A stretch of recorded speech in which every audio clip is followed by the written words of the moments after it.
Hey,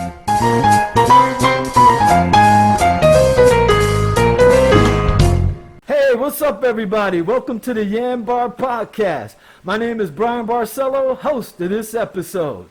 Today's guest, radio show host of Donny D Soul Sundays, podcast host of Donny D Words of Wisdom, and TV show host of Behind the Curtains. This man is also an author of 2 books. One of them, Single Mother's Guide to Raising Black Boys. And he has a new book out. And that one's entitled From Crack to Christ. Ladies and gentlemen, without further ado, Franklin, Donny D Lewis. Yeah, hey, what's up, Donny D? Hey. Glad to be here. Yeah, I just want to say one thing to all the people watching it. Wear the mask when you're outside in social distance. But I'm here by myself, so. That's right. Me too, man. Yes, indeed. But yeah, that's right, y'all. Wear those masks and practice social distancing. Exactly. Better safe than sorry. It's over here. There we go. Woo! Donny D, once again, thank you so much for doing this podcast. Matter of fact, this is a return visit from you. How long has it been, man? This is round 2, and since the last time I talked to you, some things have happened. You know, we moving and grooving. That's what's happening. And check this out. Your books. I mean, God, I don't know where to start with you because you do so many things. But your book, Single Mother's Guide to Raising Black Boys. Want folks to know, book is thin. But if you check out the table of contents, it is chock packed full of information in here. Yeah. Now, one thing I couldn't help to notice, because it's like near and dear to my heart, the style of books, the way they're written. You know, not everybody can write a book. I mean, you know, you could try, but the way your book is written, it makes it an easy read. Not saying the words are small or anything like that. It's just written in a nice way that's very comfortable to read. I kind of like some books that I read are like pedaling a bicycle up a steep hill. Right. Your book is so easy to read. It's like coasting. You can kick your legs out and just ride. And I love this. What prompted you to write this book, Donny D? Well, you know, basically, and thank you for the easy read, you know, because you know what, I worked a lot in the school district, and I had private clients, and one mother, she's a Jewish lady, and she had a black son, and he was all doing all kinds of things. She's calling me all the time, what do I do? And God put this on me. He said, write a book.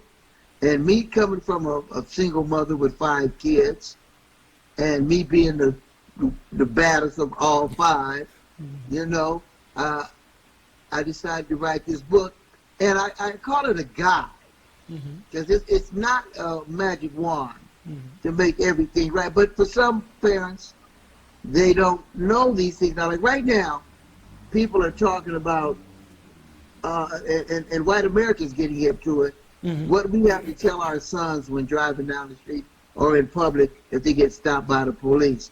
You know, like hands where you can be seen, you know, no sudden moves, yes sir, no sir. That's the stuff that we have to tell our kids. And that's some of the stuff that I put in the book.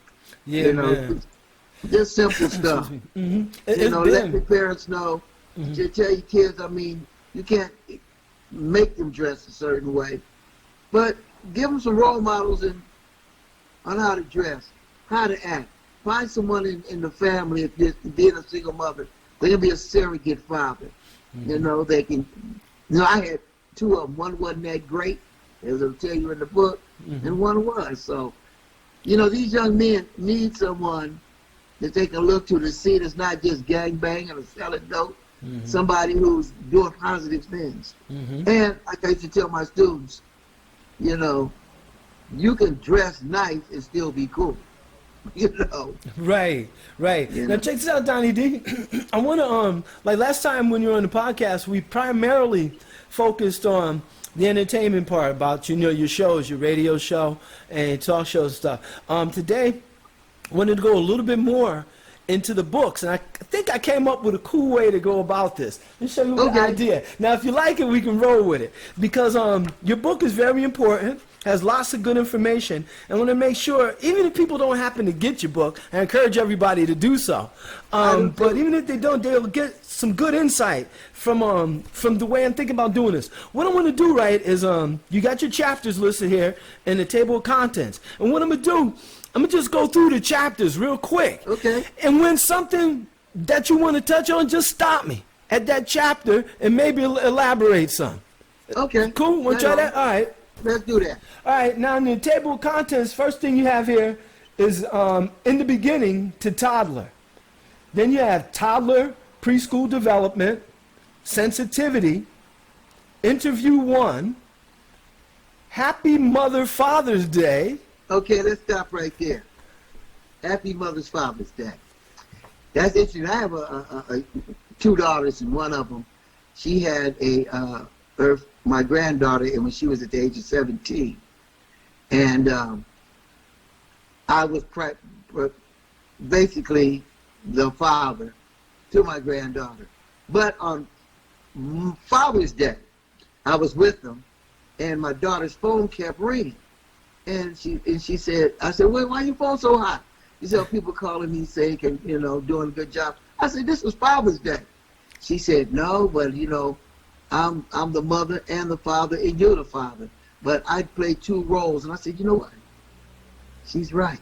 Same thing my mother had to do. Mm-hmm. So happy Mother's Father's Day. That's because mothers have a dual role to play. Not saying that they can be the man, and the father can't be replaced totally. Mm-hmm. But the mother has to do a whole lot of things, which my mother had to do. So, yeah, that's Happy Mother's Father's Day. That's what's up. All right, let's continue that one. Thank you. Now we have touched on it a little bit. You have role models, surrogate fathers. Okay, let's hit those 2. Okay. Role models, I think I just hit on that a little bit. Mm-hmm. Someone that can be in your son's life, if it's a uncle, if it's a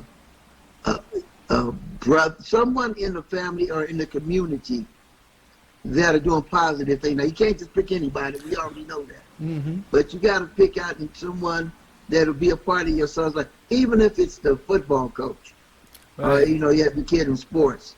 Mm-hmm. Now that's part of role models, and it's part of surrogate fathers, because that bad person has to play that role. Mm-hmm. I played the role of a surrogate father for maybe 10 different individuals when they were young. These young men are grown now, and I still hear from them. Hey, Frank, how you doing? What's going on? But like the individual who was black and Jewish, he knew nothing of the black experience. Nothing. Mm-hmm. He lived with his mother and lived with her parents, all Jewish. Mm-hmm. Mother's a doctor. The aunt was a judge. I mean, great family. Right. Educated family. Mm-hmm. But he knew nothing of the black experience. So I started, when I worked with him, I'd pick him up and we did different little trainings, and I'd teach him how to use the phone, do this, how to shop. But I also took him to LA, South Central. Mm-hmm. Let him get in my car and hear some jazz, some soul, some blues, some gospel, some funk. Mm-hmm. You know what I'm saying? And showing him the neighborhood. Stopped off at Popeye's Chicken. He never had nothing. Right? Whoa. Yeah. So basically that's what I was, a surrogate father and a role model. Tried to be the best role model I could be. Mm-hmm. I'm not perfect. Yeah, it was. Understood. All right, thank you. Let's see. We have Miss G. Education, special education, and your son, knowing the law. Oops, I'm sorry. Let's get Miss G in special education. Okay. Those 2 kind of go together. Mm-hmm. I worked with a young man, and he was raised by his aunt, his father's mother. And her name started with a G, Green, Miss Green. And Miss Green was highly educated, very successful, and she was a married woman, and she took her nephew in. Now, she spoiled him rotten, but she was on top of things because he was in special ed, and there was things that special ed would do, and they're not really good for your son, especially a black son. I always tell parents to go to the IEPs, you know, the individual education plan, and sit down and make sure that your son is getting sent in the right direction. So she did all of that. If there was, she showed up to every meeting. If there was something she didn't like, she was there to talk about it. Now, when she would come for a teacher conference, they always wanted me to be there, you know. But after a while, I was on her side. Now I'm on her side. Now, what caused you to perhaps not to be on her side? Was it her mannerism, how she went about things at first? At first I thought she was just a little tough. And then for a while, I was thinking, hey, this is my job. You know, principal's gonna be after me. You know. Then I said, wait a minute. It's my job to make sure that these young black males are getting the proper guidance, you know.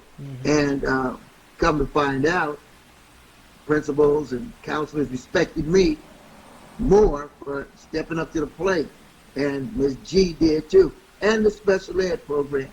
Now, special education, when I first started in special education, the classroom was maybe 8, 9 students. 7 or 6 of those students would be black males. The other 2, one might be a black female and one Hispanic kid. That's how it rolled, man. Now, I've come to find out, what I found out was, if a teacher was having a problem with a kid in a regular, so-called regular classroom, she would call for the psychologist to come in and do an evaluation on him. So the first thing they say, well, I can't deal with him. Well, he needs to be in special education. He's a behavior problem. He needs special ed. No. We had a kid that was in special ed, but he would always get A's on his tests, fly through. So we said, hey, you know, why is he in here? There's no behavior problem, ain't nothing but to tell him to sit his butt down, you know, and be strong with him. Right. You know, but anyway, we had to reevaluate it. This time it was by a black psychologist. He found the kid tested out as not genius, but can't think of the word right now. But he tested out very high. Gifted, that's what it was, gifted. And for 3 or 4 years, this kid was in special ed, where he should have been in gifted classes. Wow. And we did discover that he'd have been down the wrong path in that pipeline from schools to the prisons, you know. How often the killer sons go by, whatever they are. How often do you think something like that happens in our schools? Is that like something that happens occasionally, or you think it happens a lot in school? You know how they talk about systematic racism? You know, just education, that's part of it. You know, when I look in these special ed classes and all I see, now there's a lot more brown students in there, but you see nothing but black and brown students in these classes. There's a reason for that, you know? Whoa. You know, a lot of these cats, they get in those classes, and then they get lazy, and they figure, oh, that's all I got to do is this to get by. I don't need to put it up 100%. So when it's time to graduate, they kicked out onto the street. They have no great education. There's no college involved for them. They just turn out, and next thing you know, a lot of times when they're doing that, they get involved with the wrong company. Get along with Bloods and Crips. That's what we have out here. Right. And then it's headed towards, I used to tell those students that they got a bed for you. They've got what they call these prisons for profit. Only way they survive is filling those beds. Right. You think they're going to Beverly Hills to fill those beds? No. They coming to your neighborhood in South Central, and that's where the arrest is going to go. When you go to jail, the first thing they're going to do is want to plea bargain with you. Right. And that's the first thing they always do is plea bargain. So the plea bargain, you're locked in. Okay, instead of 10 years for stealing that pizza, we're going to give you 3. Wow. What do you want? Or if you go to jury trial and you're found guilty, you're going to do the whole 10. You want to take that chance. Okay, I'll take the 3. Boom. That's how it goes. And that's how they keep them filled. Yeah, I read about that. I don't know if it was St. Louis, whoever, but they went for the private prison. I think one of the conditions was that the state had to agree to keep a 90% occupancy rate. Like 90%, and then they get penalized if they don't. So like you saying, that encourages them to go out there and find people to put in their prisons. And like you said, they're not going to Beverly Hills for that. They're going to go right to the hood. Yeah. And a lot of times, local police departments, they're all a part of this whole thing. You know, we get arrested for the size of the 13% of us in this nation. We're like 40-something% of the people locked up. You know, don't make no sense. It doesn't. So, you know, definitely disproportionate. That's where it goes, man. Yeah, man. All right, let's continue. We still have a few more. Let's go through them, and I still got some questions with a fan question and 2 thrown in there. Okay. All right. So let's see. We went to Miss G. Went to education, special education, and your son. Knowing the law. Did you want to touch on that any? I know you did already a little, Just touch on the law. Yeah. You need to know the law as a parent. You need to know where the local police station is. You need to know who's the captain in charge of that police station. You need to let yourself be known. You need to let them know who you and your family are. And you need to know what the law is. You know, they can't pull you over and say, you know, they use that probable cause thing all the time. Yeah. You know, okay, you look like you've been smoking weed. And I'm searching your car. Not do I have permission. They start going through the car. And see, when I was coming up, they would pull out, they have some Red Devils or some other kind of drugs, and they put it under your seat while they're searching, and then pull it out and say, "Oh, look what I found here, Frank Lewis." So you have to know the law as far as that searching goes, you know, and then it goes into where, you know, you tell your son how to behave, but you know, just know the local penal code. That's what I say. Now, what do you think is the best source for people, or an easy source to find these laws that they may need? Is there perhaps a site somewhere that you may know of that's particularly for black folks where, you know, the laws are condensed, you need to know this? Is anything like that you know of? Well, I would just Google up a penal code for the city of Pasadena. I would look at laws for the state of California, since I'm here in California. Right. And, you know, go over through some of that. And if you can, print it up. Right. Make your son or daughter do a homework assignment. Yeah, memorize that mess. Memorize this. Yeah, you're right. You know? It can save their life. It really can. Yeah, Excuse me. Let's see. Okay, right after knowing the law, you got what up? Overcompensating. Oh, I love that one. Ooh, all right. Overcompensating. You know, a lot of single parents, like I was getting into Miss G, they overcompensate. Okay, because they feel guilty. I'm a single parent. Your daddy ain't here. You want those new Nikes? You want that new Xbox? You know, might be getting D's and F's, or you know, it might be tearing up the house with behavior. But whatever you want, whatever he wants, I'm gonna buy it for him. And that's not good. Because in real life, that's not gonna happen. How come? Don't we want the kids to have the best of everything and all of that stuff? Yeah, we want the kids to have the best of everything, but you gotta earn it. You gotta be able to, you know, I had a situation in my family. I was the bad parent. My wife was the good one. bad cop, good cop. Okay, You okay. know? My daughter come home with some D's and C's, but she get a new pager. That was pagers back in the day. Right. And I take it. Oh, no. No. So, you know, but you can't. And then overcompensating also brings in to the fact where your son can do no wrong. Whenever the school calls up and say he snatched a little girl by the picture on the butt. Right. Oh no, he didn't. No, my son would never do that. No, you can't. If your son does certain things, admit to it, correct the problem, because when he gets in the streets, police don't give a dang if you're special education or what you are. Right. You might get a beat down. So you gotta, that overcompensate only hurts them in the long run. Then you have men, boys growing up, the men looking for a wife or girlfriend that will treat them like mama did. Oh. And not being stepping up to the plate being a man. Mm-hmm. Once a woman is going to work and will go to work while he's sitting home smoking weed, playing games with his boys. Right. You know, and that's not the kind of men we need in our community. Okay. Understood. That's just my opinion. Mm-hmm. Yeah. No, I understand. Okay. Excuse me.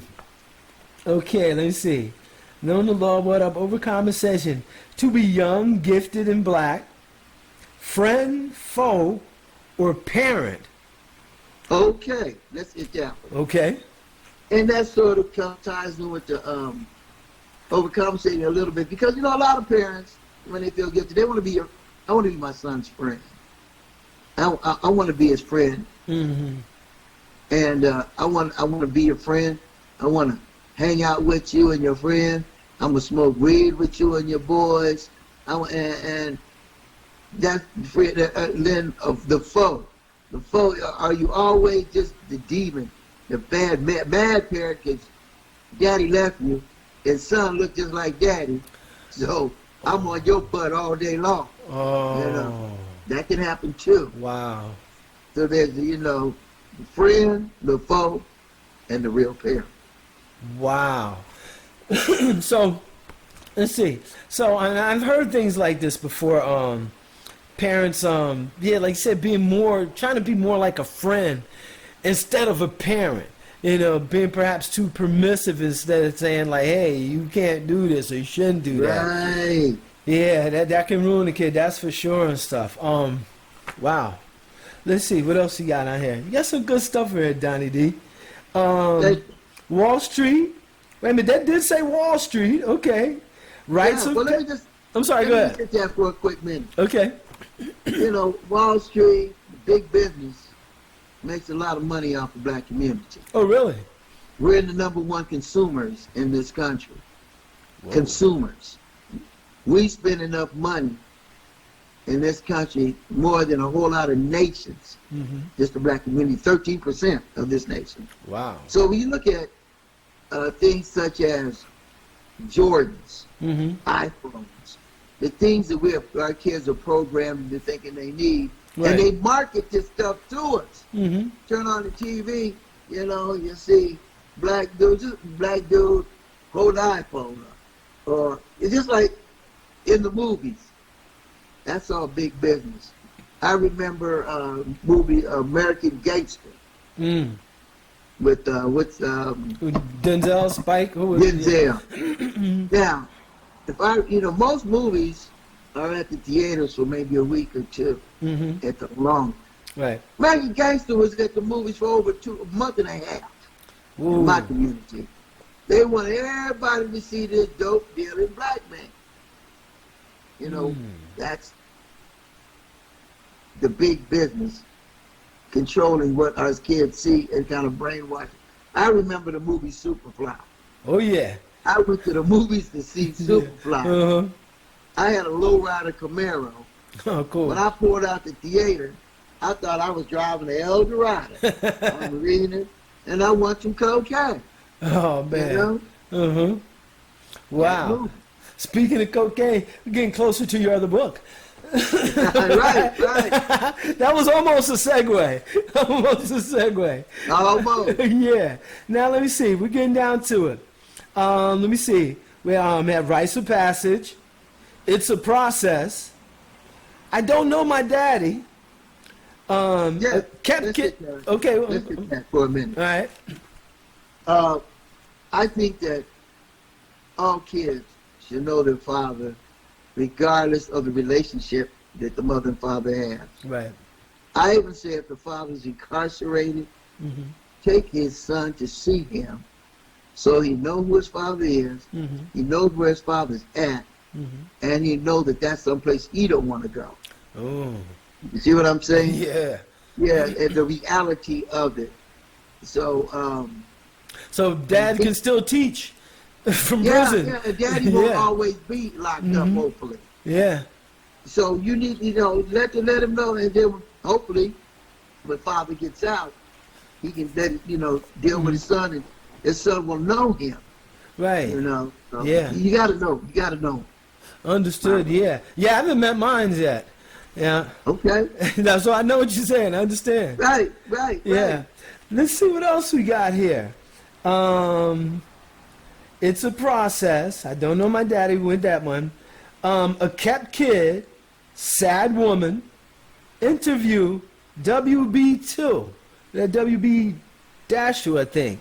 Let's go back to sad woman. Okay. I knew it. I used to walk around the Rose Bowl here in Pasadena. I know all you guys heard of the Rose Bowl. But anyway, I used to walk around the Rose Bowl. It's like 3 miles, and hundreds of people walk it every day.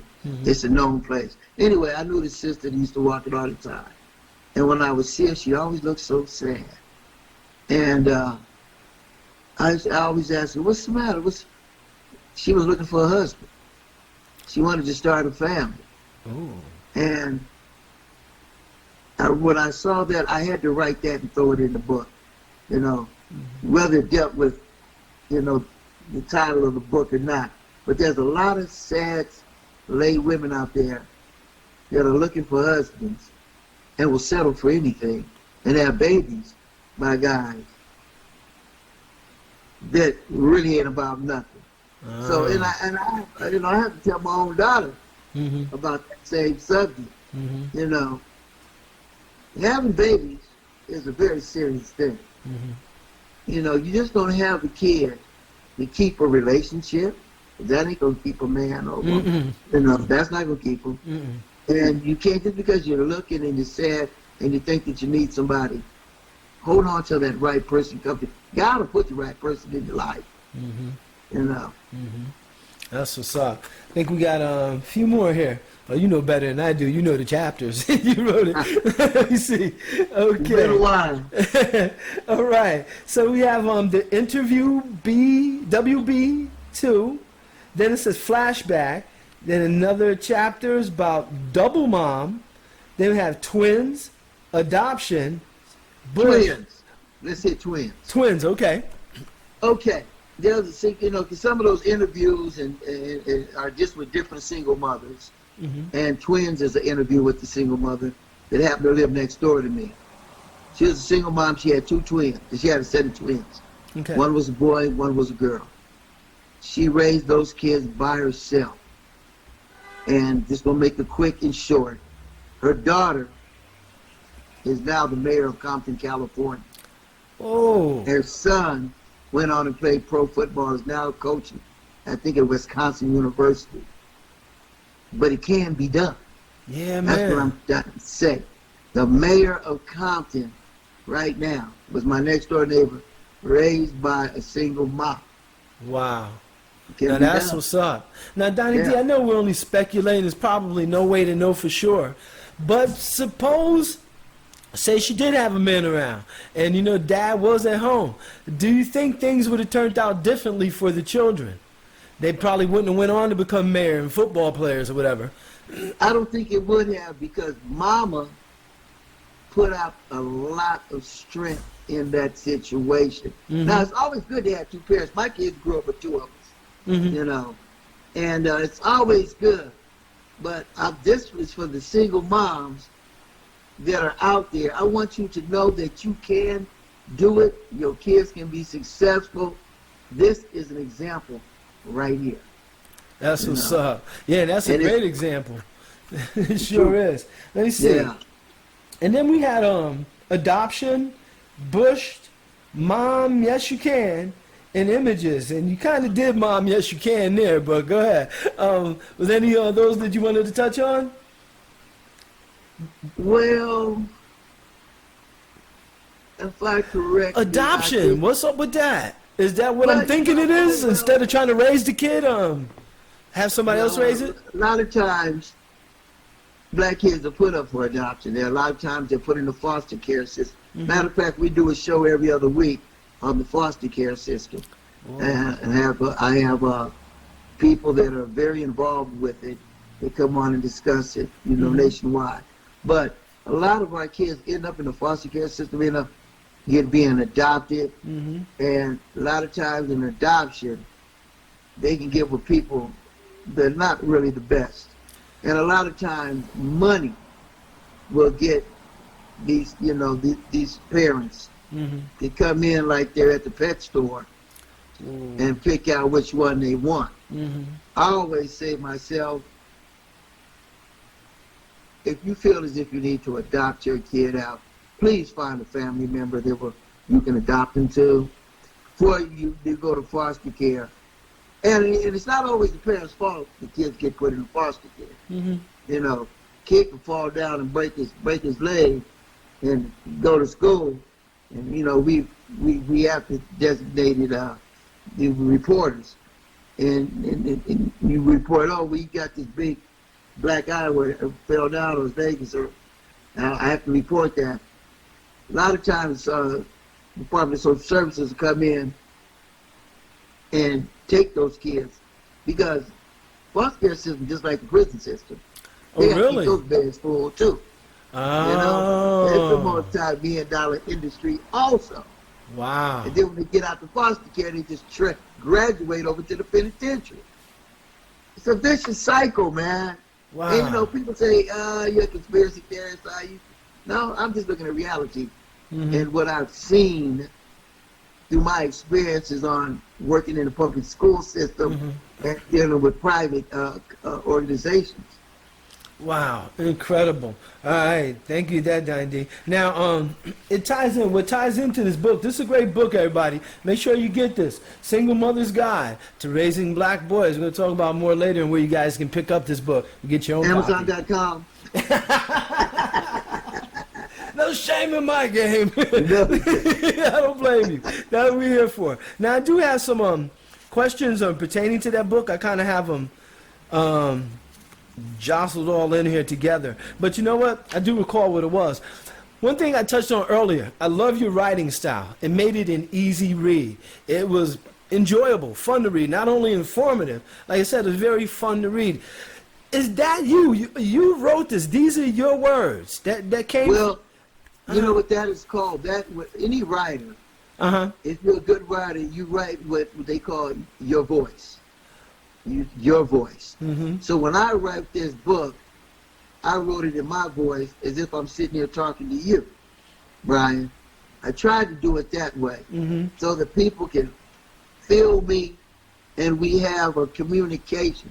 Might not have never met me, but they feel as if they know me and I'm talking straight to them. That's my voice. It felt that way. Now that you mention it, now I see why. Yeah, it was like a conversation, like you were talking to us. Now, I read in the book, they call it acknowledgments, I believe, or credits. Right. There were, you did receive some help as far as, I guess, proofing it and encouragement. And I don't know if you would like to take the moment, give shout out to some folks that helped out with the book.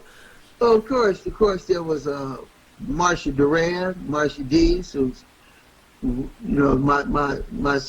my backbone on every project I do. She's there.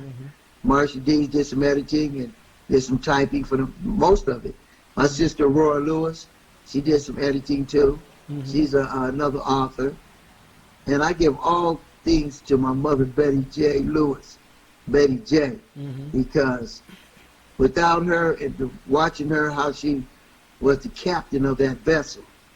She was the CEO of that company, which was us. And how she directed and made all the moves. They kept us fed, kept us clothed, kept us out of jail, out of juvenile hall, and raised us in the right direction. I think she did a fantastic job, and I want to give that to her too. So that's a big shout out. That's what's up. You know, when I was reading it, and I know how people can be. They see the title, they see your man. They're like, who is this guy, this man, he'll sit here and try to tell me how to raise a black boy? Well, in a sense, in the book, you answered it with your acknowledgement when you talked about your moms and stuff. You saw how it was done. I mean, you lived it. Right? Yeah, well, you know, what you just asked me, I got that a whole lot of times. but I silenced them real quickly. Mm-hmm. I just tell them, how do I know? Because my mother was a single mother. She raised 5 of us. Mm-hmm. 3 of us were black boys. I saw she did it, so she taught me. I learned a lot about raising kids as a single mother, just watching her as a CEO. That's how I know. Mm-hmm. And I said, a woman could have wrote this book, but what does she know about raising black boys? And being a black boy being raised by a single mother. There's things that I knew from being that son that a lot of people would have no idea that wasn't raised by a single mother. So I saw it from both sides, from the son side and from the mother side. So yeah, I can write that book, and I did. That's right. So there and you go. Every magazine agreed with me. Right, so there you go, guys. There's Donny D's qualifications. You don't have to be a psychiatrist or anything. Just got to live it. Go through it. That's how he knows. That's how I do. All right. Now, let's see, before we get into your other book, let's get into some of the entertainment aspect. We can't forget that. And I love it. Now, we got a rumor here going on. A real rumor. This is me starting stuff. But talking to a friend, and they know what you do. They check out your show, and we were talking about an idea, just kicking it around. So in a sense, right, we're gonna put it out like this. I've heard a rumor that you're gonna bring back Soul Train, or something similar to it. Wonder who told you about that? Any truth to that, Donny D? Or that just pulled out of thin air or something? What's up? Well, let me tell you. We already do the show Behind the Curtains. It's a local entertainment show here in Pasadena. You can always go to Donny D Soul Sundays on YouTube and watch all the episodes, or go to Behind the Curtains on Facebook. But we do that show, but then I'm producing another show after this is all over. I'm an experiment with an old people soul train. Now, I've got access to some original Soul Train dancers. You know? Yeah, my buddy King James Brown, who does a great James Brown show. He's an ex-Soul Train dancer. He knows several other ones, so I'm going to pull them in and pull in some people that I know that know how to dance and got the style. You got to have that style and finesse, that look that they had on Soul Train back in the day. You know? Now, I don't want everybody to come in with Afro wigs. No, we're not going back there. We're doing it as it is today. So grandma, grandpa, Soul Train. If you got a cane, you go down the Soul Train line. And then the walker, and then hover around. Yeah. But, that's basically, I haven't got it all figured out yet. But I've talked to the dancers, Soul Train dancers, and got the studio, got the cameras, man. I'm going to try it and see how it works. Oh, I definitely want to tune in to see that. Yeah, if it works, I'm going to do some more shows of it. Sure, yeah. In a half an hour. Yeah. We'll have a yeah, you won't keep them dancing too long, Donny D. No. Yeah, give them a break. Let me start laughing. I'm sure we've probably got a lot of spunk left. They probably dance me into the floor and stuff. Yeah, well, I'm sure like you have to let me know later who told you about that. Wow, that's cool. Let me see. Okay, another crazy question and stuff. Our brains have been working overtime or not working at all. Depends how you look at it. Here's the next question. Why did you choose to play old school soul music? Like, why not polka? Because Donny D's Polka Sundays has a great ring to it. Like, why not? Yes, it does. Yes, it does. But, I grew up listening to soul music, and my sister listened to rock. Mm-hmm. I listened to soul and funk, so I have a good blend of both. Mm-hmm. But I know that people from my generation, and I started to show off basically for the people in Pomona, because we had a little thing called the Soul Session out there. Oh. Came on every Sunday. Because we didn't have a soul station out there. All we had was Wolfman Jack. Oh. So anyway, I played a lot of the stuff that the brothers used to play out there. Then it just expanded, and I just started pulling up all the old soul stuff. I tell people, you won't hear some of the stuff you're on my show. You ain't gonna hear it nowhere else. Right. I don't even care if it's on Sirius Radio. Mm-hmm. You're not gonna hear some of the stuff that I play. But yeah, I have a love for old soul, and it takes me back, to good times, memories, and I think it would take a lot of other people back too. Most definitely. I was speaking with Mo, and I was telling him how important your show is to me, and I don't think people. I don't even know if you thought about it this way, but I wouldn't be surprised if you did. But to me, it's more than music. It's like part of our culture. It's a part of our life. Like around here, I don't know how you guys do it out there, but around here, unfortunately, when somebody gets shot, a lot of times they mourn by having drinks, pouring one out for the brother who isn't here. Now me, the first time I ever saw that was in the movie Coolie High. Yeah, right. You know what I'm saying? All that music. Right. So to me, all of this ties into our history and our culture. Not saying it's right or wrong to do it, but that's just the way we roll. And a lot of the things that I noticed we came from is tied in to that music back in the days. And for us to lose that music, I think it's a travesty. I think it harms us. We need that connection because, what happened with blacks when we came over here, we lost our religion, we lost our language, we lost every damn thing. So the only roots that we have, in a sense, they tie back to slavery, and then this music, this beautiful music that we form and stuff. And it's a shame, to lose it. And it seems like, I'm sorry, yeah, go ahead.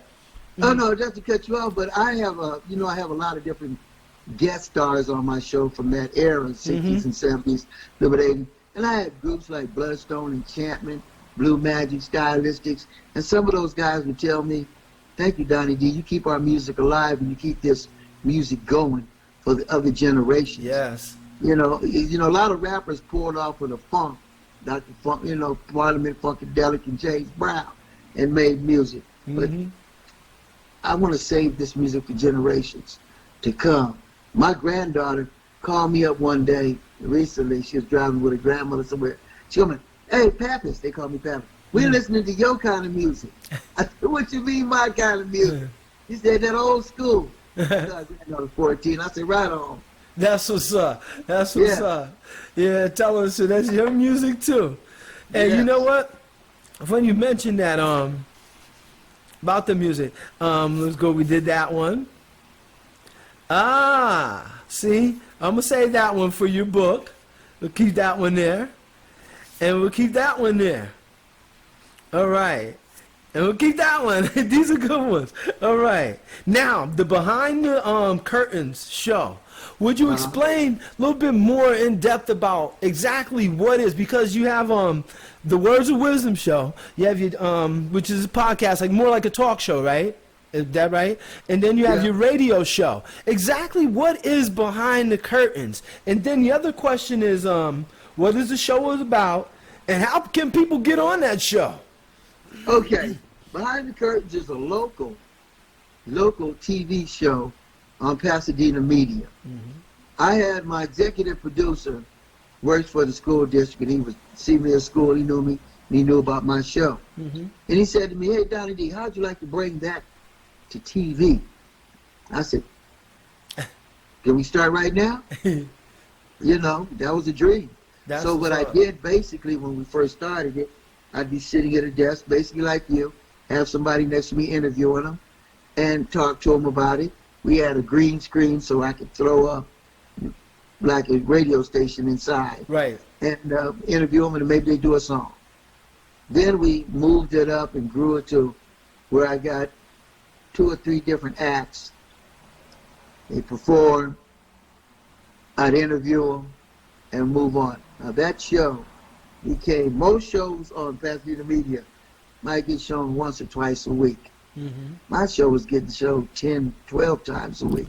Whoa. They were using it as fillers and regular Saturday prime time times. Saturday mornings like Soul Train, it would come on. You know, so I was number one with a bullet around there.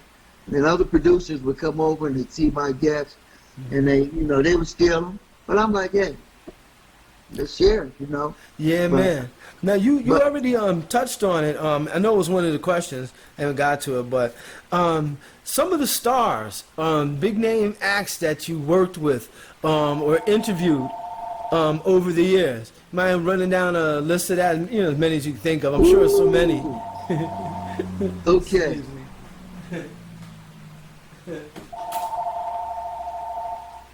Okay, thank you, everybody. Yeah, Sorry I'm going to have that about 10 minutes myself. The cleaning lady's coming at 12, so I'm going to have to open up the door for her. But let's go. I've had Bloodstone, Stylistics, Blue Magic, Intent, Late Side. Oh my God. I'm getting ready to throw this thing out the window. Hold on. Oh my God, where's the freaking plug at to this thing? All right, sorry about that. Go ahead. Okay, let me see. Bloodstone, Lakeside, Stylistics, Blue Magic, Lenny Williams, who I had recently from Tower of Power, Charles Wright, What's on the Third Street Rhythm Band. I've had Billy Paul. I've had, Denise LaSalle. Oh man, it's just so many. I can't remember all of them. Wow. Will Heron's daughter. I've had B.B. King's daughter. I've had, interesting thing about B.B. King's daughter, she's a pastor. And she said she's the daughter of 2 kings. And that's the title of the book. Title of daughter of 2 kings, Jesus and her father B.B. Mm-hmm. But I'd just like to say it this way. You name them, if they've been around in the 60s and 70s, just about, they know Donny D. That's what's up. Yeah. And one of the beautiful things about your show, I recall not too far from here, downtown. It was Friday evening. I forget, Friday, Saturday evening. We were kind of like you guys. We didn't have any black radios. Excuse me again. We didn't have any black radio stations. But on weekends, they would hook us up on Saturdays on AM radio. Late night, like 12, 1, 2, something like that. Right. Doc Perryman, Pee Wee Harris would come on.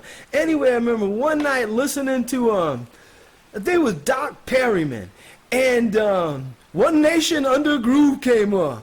Lost my mind the first time I ever heard it, man. Woo! Man, beautiful thing. The memories, hearing that music on the radio. I hardly ever listen to radio now, unfortunately. Well, you know what? I tell people, but nowadays, I tell people, I don't listen to AM, I don't listen to FM, everything's streamed now. Right. I listen to podcasts and satellite radio, but mostly podcasts. And I listen to me a lot driving down the street. Yeah. But it's and I do some funk. I got a lot of funk. Matter of fact, I've had Can Function on here. I've had Bootsy on here. Who else from the funk era? I've had a lot of different people on. When people ask me that question, it's just like, wow. It's a hard question because I've had so many different people. But we've been doing this show for 10 years. You know what? Maybe it's easier asking who you haven't had on. Yeah. That might be the easier question. I haven't had the Temptations or Earth, Wind & Fire. I'll put it that way. Yeah. Now, speaking of which, I know it's in my questions, but I remember this one. When I spoke to you on your show, when we were all on, I call it the party line, and I enjoyed that. That was fantastic. Barbershop. Let me tell you something. The question is, It says, I can't find it right now, but basically what it was, can people, or do you accept requests on your show? Can people call in for requests? Is that something that you do? And yeah, if so, how? I do that sometimes, but you know, I'm not like, excuse me, you know, a lot of shows are taped, and when people call in and ask for requests, oh, Donny D, I'd like to hear Temptations Cloud 9. So then, you know, what you do is, of course, you know this, stop, throw in Cloud 9, it sounds like I did it instantly. You know, that's how, but live radio, I can do it, and then, but it might take 3 or 4 minutes for me to go through my selection. Right. And I don't have everything, but I guarantee what you ask for, I'm gonna have. But yeah, I take requests, I take shout outs and dedications. Oh, wow, that's what's up. Now, here's the thing, right? I didn't know for sure. When it was on the phone, for some reason, it was on my mind. It's almost like I had a taste for her, or I had an ear for her, Olivia Lost and Turned Out. And while we were on the phone, check it out now, while we were on the phone, I'm like, damn, I want to ask him. But I said, no, I don't want to put you in a position where you may have to say no, you know, or you may, you know, I didn't want to do that. You know, it might throw you off. You might have your set. You might be in a groove. So I was like, nah, I'll just, soon as the break was over, soon as you on the phones and you went back to spinning, you played Olivia. I was like, whoa, that was incredible. It was like it's supposed to be. It was like it was supposed to be. That was incredible. Man, this is a God thing, man. Yeah, it's just like me knowing you. I look at that as a God thing. I was telling somebody today, I was like, you know, I've never met Bryan in person, but I feel like as if I know the dude forever, you know? And that's, I give that to the Most High, to God, man, for relationships that I have built and made through this microphone, you know, and through the lens of a camera, people that I know now. And most of the people I know through doing this are good people. It's like this morning I looked up and there you done made up another flyer with me standing like that. So, you know, I said, well, look at this, man, I appreciate it. Because, you know, of course I had to save it. And then I think I'm going to keep it. Then I'm like, add, you know, tonight, you know, put whatever night something's happened, Soul Studies happened, you use that as one of my advertisements. That's what's up. Glad you like it. Now, Donny D, I gotta tell you this and stuff before I forget. I have it written down. I don't want to thumb through and read it while we're talking. But the thing is, very well-spoken person, already complimented you on how easy, how much of a pleasure it is to actually read your books. I just love the way they're written. I love your writing style. So my question to you is, have you considered writing, let's say, a work of fiction? I mean, with a whole bunch of truth sprinkled in it too, you know what I'm saying? But have you considered writing some fiction? Well, I have one book that I have, I'm thinking about it. It's called Redbone Jones. Okay. Yeah, and I'm thinking about writing about Redbone Jones. But I'm not sure, but I think Crack the Christ might be the last year for me as far as writing books. You know, that's probably, that might be the end of it. But because I have so many other projects that I want to get into. And, you know, writing these books, like these, Crack the Christ is a 10-year process, man. 10 years? It's probably going to be a thin book just like this one, but it might be a little thicker because it's basically a testimony. Wow. Let's get into that, man, since you brought it up, and I have questions pertaining to it too. But just go on, just take off. Describe what the book is about, who it's about, and so forth. Well, basically, the book is about me. And I start off as a kid, growing up in Los Angeles. And then being moved to the suburbs at the age of 12, Pomona. And starting off with my first bottle of wine. Then moving on to my next joint, to my next pills, to my next PCP, to my next sniffing cocaine, the next smoking cocaine. It was all a battle.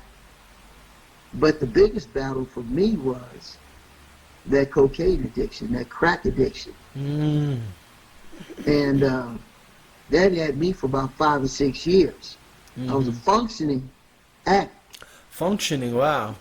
Functioning addict. Went to work every day, took care of my family, but I was a functioning addict. And once you're an addict, you may think nobody knows, but your family knows. Now,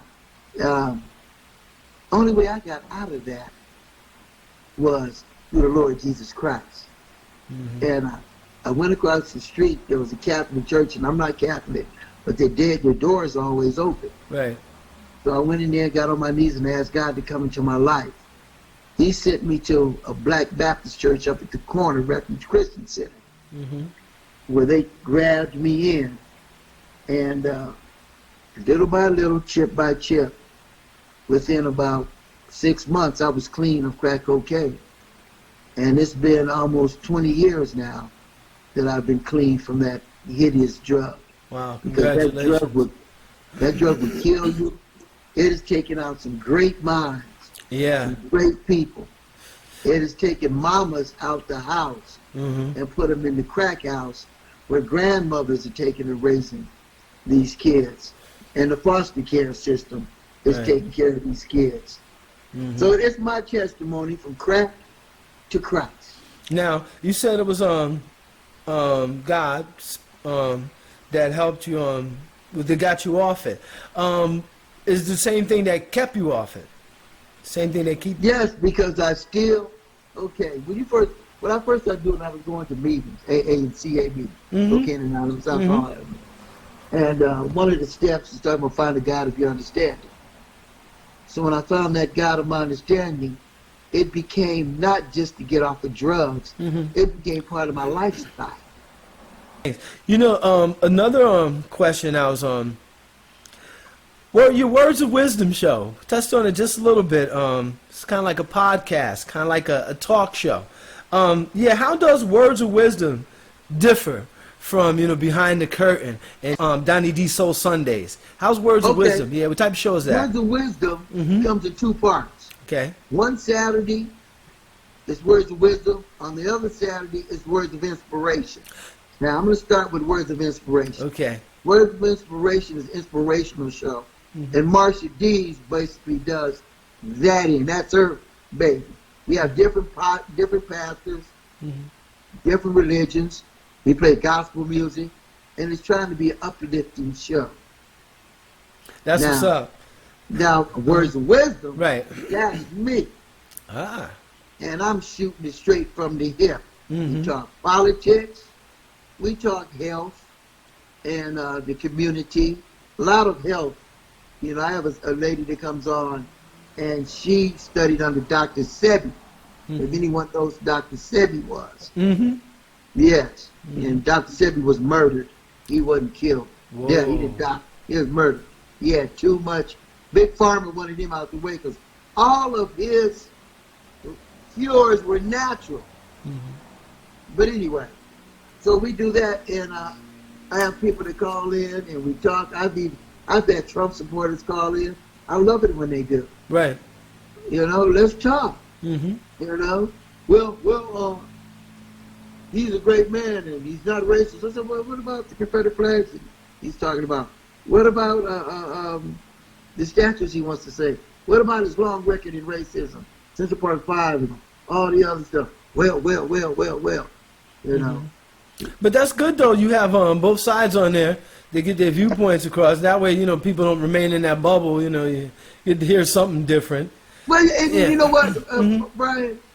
Sometimes when I listen to some of those cats, I learn some stuff too. That's a good thing. It shows that you're receptive and stuff. Oh, yeah. Not closed-minded. That's good. No. It's like what you were saying about the lady who fought with the school boards or whatever and stuff. At first you wasn't like really feeling her, but you looked at it. It shows that you can grow and change your mind. That's a good thing. Yeah. I know. Hold on a quick minute. Okay, sure. Go ahead. Hey, Linda, can you close that door, please? Get that water. There we go. Thank you. All right, we back. Yeah, I'm saying time flies, man. You know, when you're having fun. Now, check this out. Before we get out of here, a couple things we want to do. One of them, time to pay some bills. Where can people purchase your books? Okay, ladies and gentlemen, this book right here, Single Mother's Guide to Raising Black Boys, available on, there we go, Amazon.com, BarnesandNoble.com, Exlibris.com, or any of your bookstore, online bookstores. Put in Single Mother's Guide to Raising Black Boys. It'll pop up, and it's still selling. I still get a little small royalty check. This book's been out for over 9 years. Oh, wow. And it's still relevant. It's still relevant. And from Crack to Christ, they can get that book that way also? Crack to Christ will not be out until, I'm going to give it 6 months. It's at the editors now. Okay. I'm self-publishing, and as soon as I get that back, I'm going to self-publish it, and hopefully it'll be in the same as the online bookstores, and hopefully some bookstores too. All right. Crack to Christ is done. It took a long time to do that one too. Wow. Well, we're looking forward to that one. We'll definitely get us a copy as soon as it comes out. Another thing, like to touch on your new song, I Can't Breathe. And who was that you was doing the song with? Okay, we have a couple of different versions. One version is by the guy that wrote it, Howlin' Steve Howe. I grew up with him in high school. Only white guy on the block that was cool to me. And I was cool with him, and we had a lot of race riots and promoter back there. Nobody messed with Steve Howe. He was a cool hippie type dude, had a lot of love, so nobody bothered him. Right. But anyway, he's a great musician. Matter of fact, he wrote my theme song, Donny D. You know, it's a funky tune. But anyway, he wrote it. He asked me, could I give him some lyrics? Because he wanted to be a part of this movement. So he gave it to me. Off the top of my head, I wrote some lyrics. Then I took it to my brother, Jerome Lightning Licks Andrews. We went in the studio.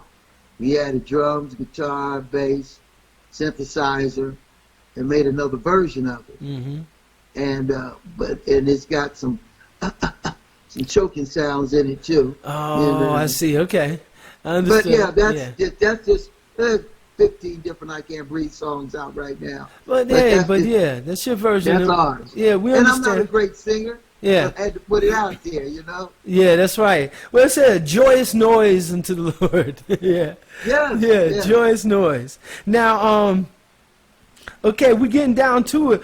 As customary in the podcast, you know, before we end the podcast, we always like to give the guests final words, final say. Anything you like to leave us with? It could be anything. Anything you just want to get off your chest, something you feel we may need to know, or something we may have not. Get the mask back. I wear my mask. Okay. Wear the mask.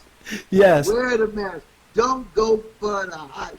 And also, don't let the White House get you killed. Because it's just, I read today that he was the king of, he ran for president. Black guy who was the guy, Godfather Pizza. What's his name? I can't think of it right now. But he was at the rally in Tulsa with Trump. Nobody, no distancing, no mask. Wow. He came down with coronavirus and he died today. You know, they got Louis Gohmert in the Congress. Never wore a mask. He came down with it yesterday. You know, so don't let them tell you that not wearing a mask. If you wear a mask, you're against Trump. If you don't, you know, they politicize it. So let's bring this thing down before this whole virus takes over. It kills us, man. Right. You know? Yeah. I just want to say that. Don't believe the hype. Yeah, and I really don't see what the problem is wearing a mask. I mean, it took me a while to get used to it. I keep coming back in the house to grab it. But it's not a big deal, you know. No, and keeping distance. Yeah, keeping distance. You go in the store and throw the damn thing on. Okay. You know, and it can keep you safe and the other people safe too. That's the only thing we got right now. Yeah, really. Yeah, that's about it. And then it was one more thing. I don't know if you answered. Not if you did, I probably missed it. How do people go about getting on your Behind the Curtains show? How do they audition? Okay.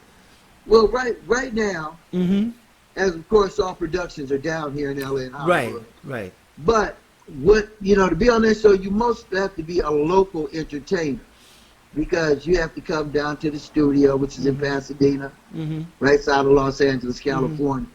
So I have one group from Las Vegas that's coming down but fortunately, I'm in Los Angeles, where we got dang near everybody. So yeah, there's no shortage of talent there. No shortage. Donny D. Soon as soon as the stars of the universe align, I definitely want to get out there with you and stuff, and perhaps do that show. Yeah. I want you to be on my show, and like I told you, I have a Rolodex of people, not just entertainers, but people like Will Kempsey that does podcasts with independent artists and does technical. He's a technical geek. You know what I'm saying? He's helped me set up stuff. And he's a jazz keyboard player too. But I mean, I got a Rolodex. I know you do too. But not extensive as yours. But yeah. But I can always just give me a call, man. I'll hook you up with some people. I appreciate you. You got Mo Jones coming, right? Mo Jones, yes, we got him booked for August 8th. Thanks to you, Donny D. I appreciate you so much. Hey, Donny D, I do not want to take up any more of your time. I appreciate what you shared with us today. Thank you so much for coming back to the podcast. I hope this isn't your last time. Love to have you back again. Brother from another mother, you got me. All right. All right, hold on a second. Let's do the outro. Ladies and gentlemen, it's the end of another YanBar Podcast. This time we had a lot of good information from a man, Franklin, Donny D Lewis and stuff. Everybody, as always, remember to check out our previous YanBar Podcast guests. And always remember that the YanBar Podcast is the place where you make it happen. Once again, my name is Bryan Barcelo, along with Franklin, Donny D Lewis and stuff. We out here, y'all. Peace. Peace, y'all. Wear the mask. Wear the mask. Yeah, man. All right, Donny D, thank you, man. All right. Be blessed, bro. Run. I got to run. My daughter been calling me ever since we've been All right, man. I'll get this edited and out to us, out to the public soon as possible.